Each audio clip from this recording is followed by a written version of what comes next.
يا مساء الفل، انا سالي. لو اول مره تشوفوني ما تنسوش تعملوا لي سبسكرايب وتفعلوا زر الجرس عشان يوصل لكم مني كل جديد. هنعمل النهارده رز بسمتي مفلفل زي بتاع المطاعم بالظبط وب3 مكونات بس.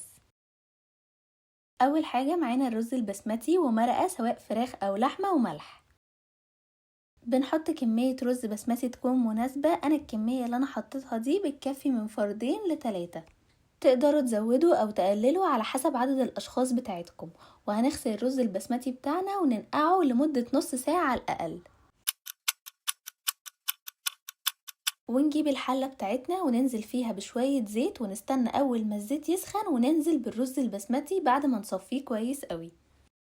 واهم حاجة في الخطوة الجاية ان احنا نفضل نقلب بشكل مستمر.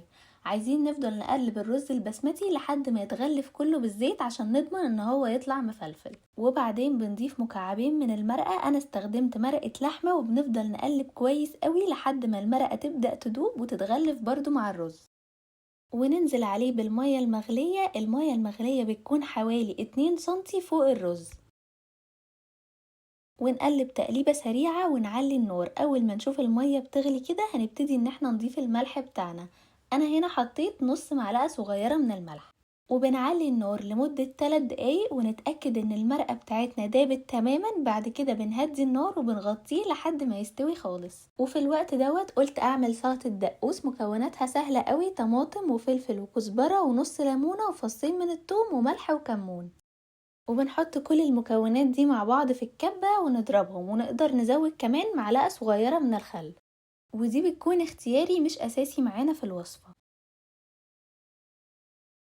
وخلاص كده الرز البسمتي بتاعي استوى، قعد معايا على النار حوالي تلت ساعة. شايفين طالع مفلفل وحلو ازاي؟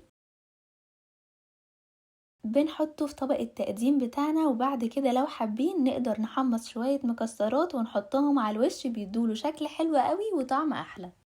وبس خلاص كده تقدروا تقدموا الرز البسمتي دوت جنب كفتة او جنب فراخ مشوية او جنب اي حاجة انتوا حابينها. طبق حلو قوي ولذيذ، ينفع في العزومات او حتى من غير عزومات. ومع سلطة الدقوس طعمه بيكون في حتة تانية. وبس كده، لو عجبكم الفيديو ما تنسوش تعملوا لي لايك، وبالهنا والشفا عليكم.